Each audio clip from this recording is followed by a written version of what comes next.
Alright guys, what is going on? Oink here, and this is brand new seasonal events we have today because it is Thursday. So if you head into seasonal events, we'll find ourselves the Supercar Nostalgia Cup. 5 brand new events in here, of course, and I'll go through each event as usual, show you my car, and the prize and all this kind of stuff. Now this event is actually a little bit tougher than some of the ones we've had of recent. It's a little bit of a challenge actually. So entry requirements are 550 performance points, tyres are max sports hard and 1979 or earlier. We've got a high speed ring, Daytona road course, Laguna Seca, Grand Valley Speedway and Eiffel custom track to finish it off.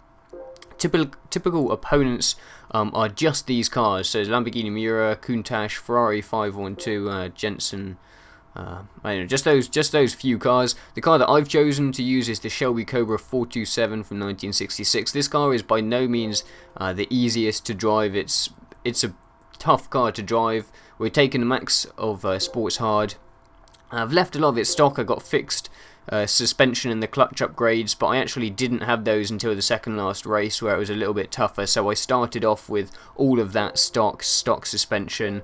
The transmission I knocked up to about 217 mainly for Daytona, and I just didn't change it. Then I got the first exhaust one, and the turbo, well, the supercharger, power limiter, I had to bring down a couple points as it broke in the engine because this was straight out of the dealership. The prize, as you saw earlier, is a level 10 gift class ticket and random paint slots and all that per race. So as we did last time, I'm going to show like my first lap, like a whole lap per thing, so you can really sort of get good reference points for when you're doing this yourself, as opposed to just doing chopped up bits of gameplay. So it's going to be the whole of my first lap. I'll try and point out bits. I bumped the wall there.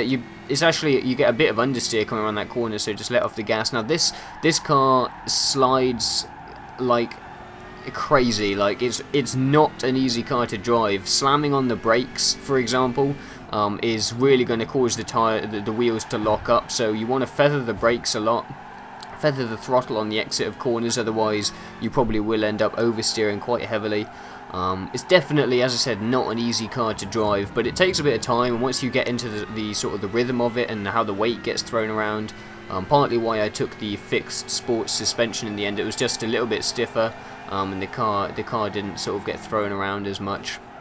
Coming in through this last high-speed corner, nice if you take it high and then come back down inside, you get a good speed on the exit. This first race isn't too tough. This is one of the easier ones. Obviously slipstream down all of the straights where you can, pick up as much extra speed as you can, and that will really help you out.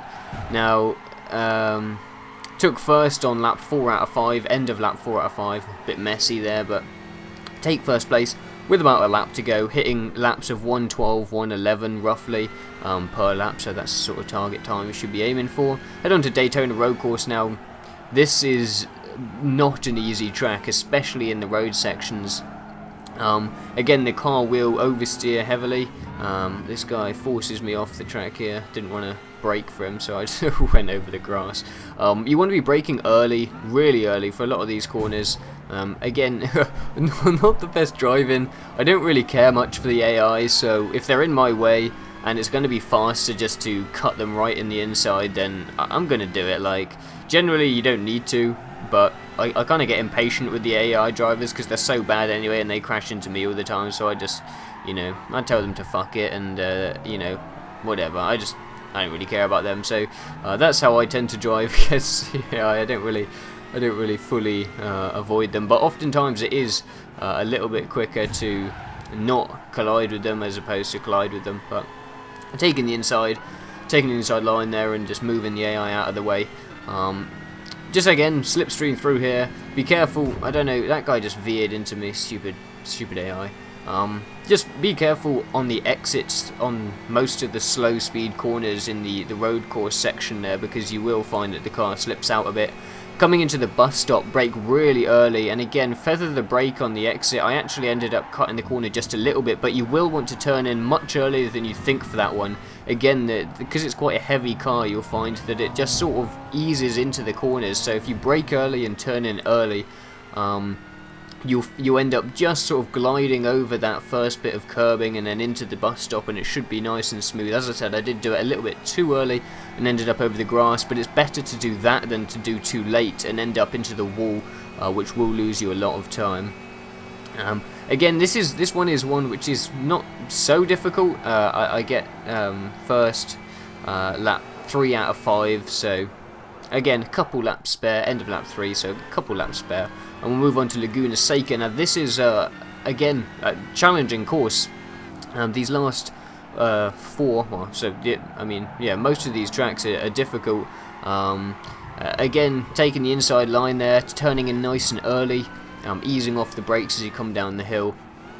This one, you really don't want to end up in the sand, that will slow you down a lot, and again, this was a more challenging one, so you do want to be getting good, consistent lap times.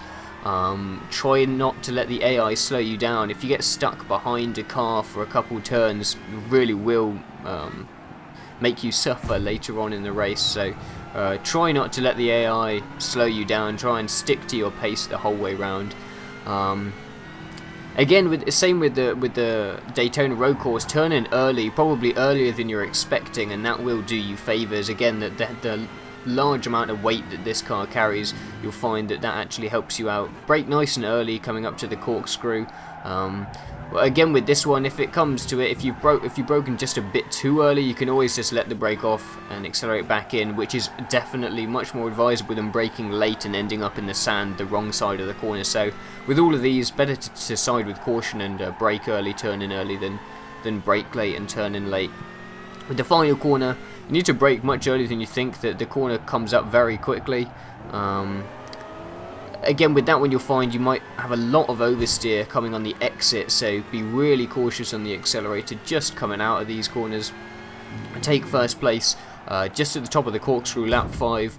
The AI have strange braking patterns. They'll just suddenly brake much sharper than you're expecting, and so don't worry if you do end up in the back of them as I did there, but that one was close. Again, end of sort of halfway around lap 5 I took first.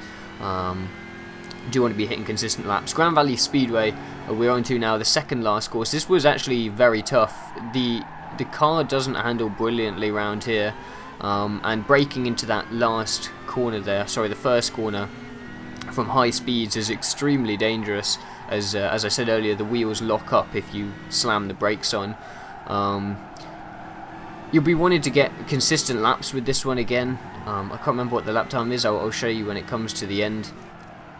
But similarly, as I've been saying with the previous two, braking early is going to do you favours here, and just let the brake off slowly and let the car ease into the corners here. You don't want to be drifting it too much. Too much gas will really make the car just oversteer like crazy.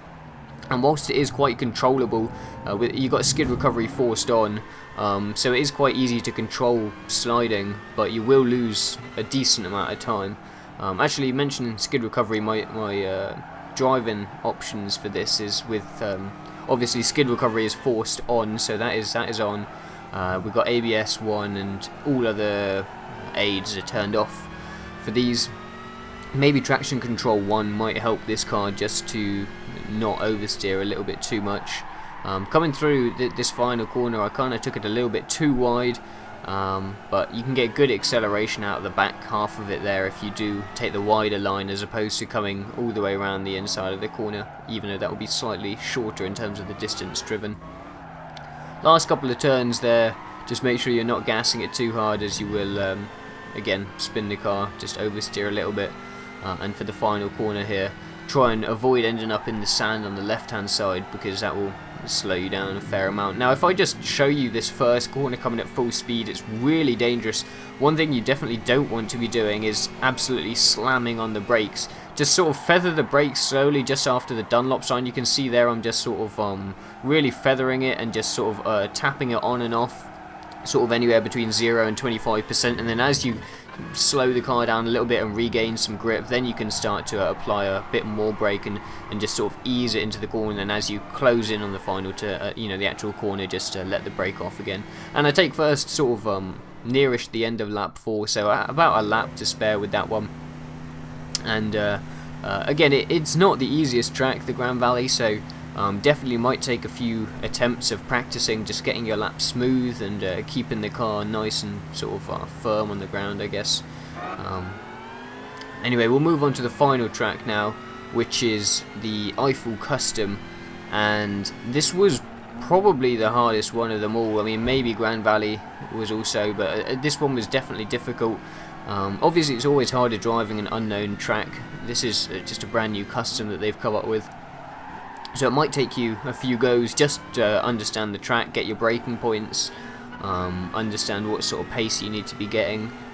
I found this car was oversteering like mad on this track, and accelerator control was definitely a must on this one. Just sort of trying to figure out where is best to accelerate, when's the best time to brake, all that kind of stuff is quite tricky. A lot of blind corners because they've given a bit of elevation change on this one. Sort of lots of little up and downs like this. You can't quite see the exit of the corner because it's just slightly up the hill there, especially when you're driving from the bumper cam. Makes life a little bit harder. But you want to be lapping sort of 106s, I guess, or 107s.